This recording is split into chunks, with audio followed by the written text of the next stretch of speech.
Pagi, selamat datang di bacaan hari ini, hari Minggu tanggal 3 Oktober tahun 2021. Selamat datang di bacaan harian, bacaan umum untuk semua zodiak.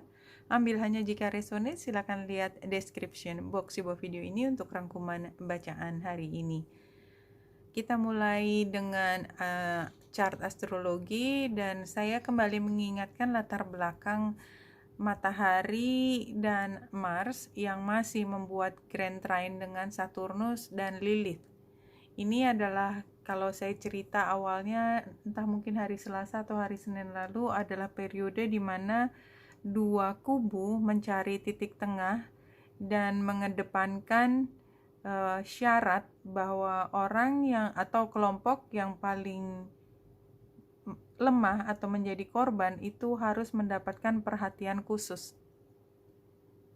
Dan ini masih diupayakan, jadi belum sepenuhnya berhasil, masih diupayakan. Anyway, komunikasi, kalau situasinya begitu, hari ini tetap beberapa pihak yang punya kuasa lebih tinggi pengambil keputusan itu mencari bahan untuk negosiasi.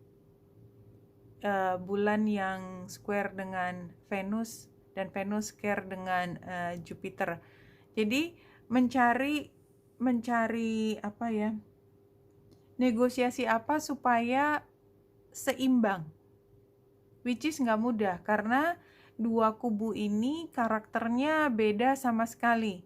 Ya, karakternya yang sangat feminin tadi yang saya cerita tentang kelompok yang perlu mendapatkan bantuan perhatian khusus, dan satu lagi kelompok yang merasa bahwa dia yang punya kekuasaan, punya duit, punya segala macam itu.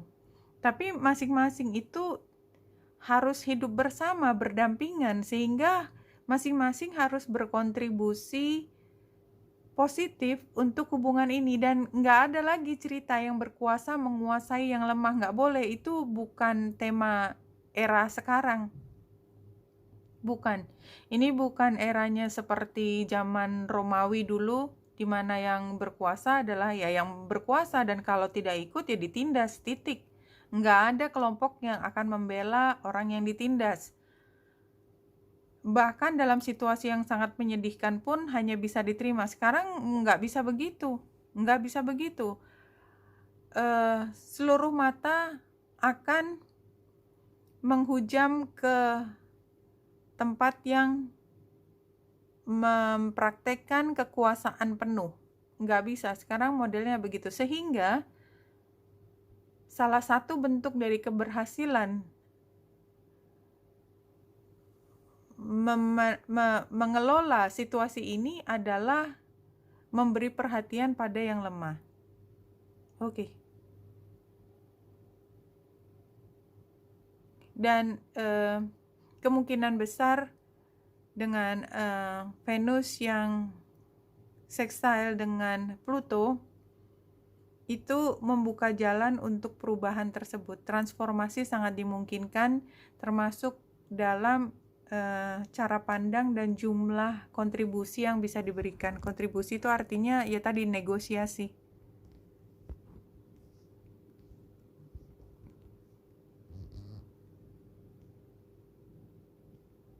Kalau dari ruminya setelah diacak tadi, Beyond Death Life ini minggu lalu Sabtu minggunya Beyond Death Life, dan ini keluar lagi, ini transformasi lagi 1 minggu setelah itu. Tetapi kemarin kita diingatkan bahwa walaupun transformasi itu berjalan, yang paling penting adalah kita selalu berkembang. Kalaupun ada yang hilang dari diri kita, ya kemarin kan penggambarannya yang boneka Rusia itu, bahwa walaupun ada yang berakhir, itu periode yang berikutnya itu adalah periode yang lebih baik daripada periode sebelumnya. Itu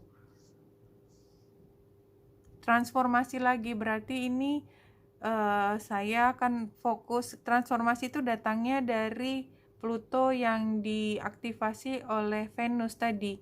Jadi ini kan tadi kita bicara negosiasinya yang berubah. Jadi kan ini jelas banget ya kalau penggambarannya, gambar jangkar itu sesuatu yang berhenti, stuck, udah lama ada di situ.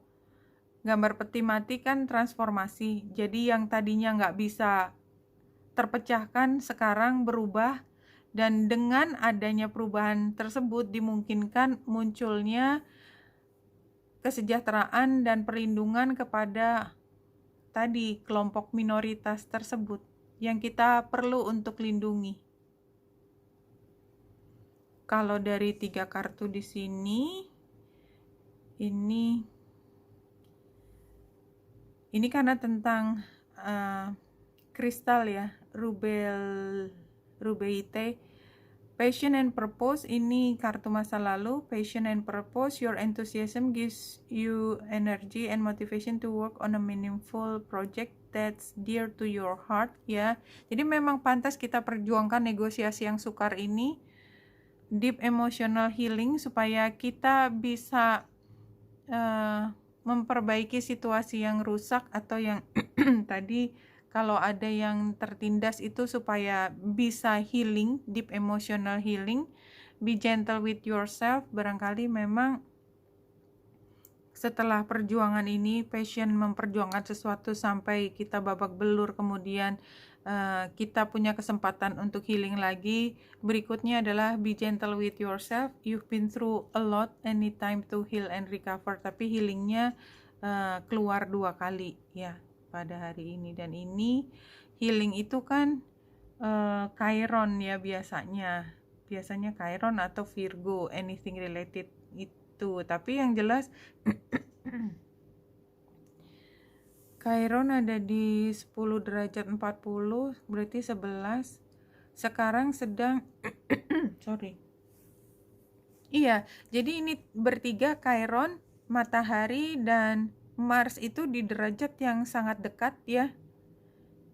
Matahari dan Mars, dan kalau derajatnya Chiron ada di antara 2 itu.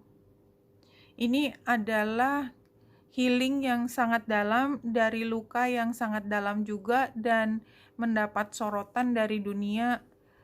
Keberhasilan untuk healingnya itu tidak hanya ditentukan dari 2 belah pihak itu, tetapi dari pandangan banyak orang juga. Something like that. Oke.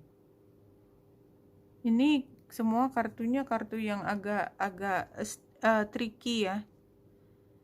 Competition, brainstorming, problem to solve ya. Jadi 2 kubu tersebut ada konflik, dramatic, escapist ya. Jadi pokoknya kalau kebayangkan ada 2 kubu, 2 orang yang berantem, 2 teman yang berantem tuh, kalau udah tahu pokoknya dia udah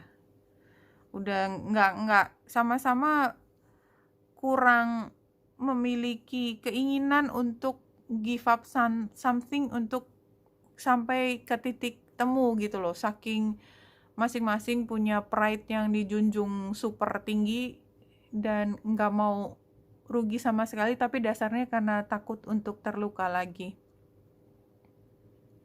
Advice-nya adalah jangan lari dari situasi yang sukar ini, terus diupayakan mencari titik tengah, jangan putus asa, pasti ada titik tengahnya. Dan ini sangat intens secara emosi, membuat kita sangat mungkin membuat beberapa itu down banget, karena proses negosiasi ini melelahkan, dan setiap kali ngomong itu kayak tercabik-cabik lagi perasaannya. Kebayangkan kalau korban ketemu sama pelaku, dan setiap ketemu tuh kayak selalu membuka luka lama, walaupun sebenarnya mencoba mencari jalan tengah, tetap aja emosi itu tidak bisa dibohongi, kayak setiap kali ketemu terluka lagi. Look for the good in yourself and others, celebrate life, be joyful, be joy. Jadi karena ini keluar, ya kembali lagi yang ingin disampaikan adalah hidup itu sendiri adalah hal yang perlu kita rayakan. Hidup yang sukar itu memang ujiannya diberikan kepada orang yang punya kemampuan luar biasa ya. Dan seberapapun besarnya ujian ditimpakan ke kita, sebenarnya tugas kita adalah joyful. Aku tahu ini kayaknya cheesy banget kali ya, tapi kalau dalam ilmu psikologi itu ada ilmu yang berkembang setelah Perang Dunia Kedua, di mana di situ penyiksaan, kelaparan, merendahkan hak asasi manusia itu adalah hal yang biasa. But somehow ditemukan ternyata banyak orang yang bisa hidup tetap happy di situasi dimana kalau kita lihat fotonya luar biasa, kita pasti nangis liatnya, karena semua orang di situ kayak nggak pernah dikasih makan ya, dan kondisinya luar biasa sangat buruk. But somehow kayak tetap menemukan harkat hidup berjalan dengan sangat nyaman ketika masuk ke kamp konsentrasi, something like that. Tapi intinya adalah ada masa di mana banyak sekali orang mendapatkan cobaan, penderitaan yang begitu besar gitu ya. But somehow di tengah semua penderitaan itu selalu ada jalan untuk mencari kembali rasa ketenangan, something like that. Karena apa? Karena hidup sendiri itu adalah mukjizat, dan ketika hidup itu akan diambil, artinya kita akan masuk ke kehidupan yang berikutnya, sehingga dia nggak pernah kehilangan cara untuk tetap bisa joyful dalam kehidupannya yang luar biasa menderita. Oke, Wenita Indrasari di sini, semoga membantu. Salam hati dan cahaya.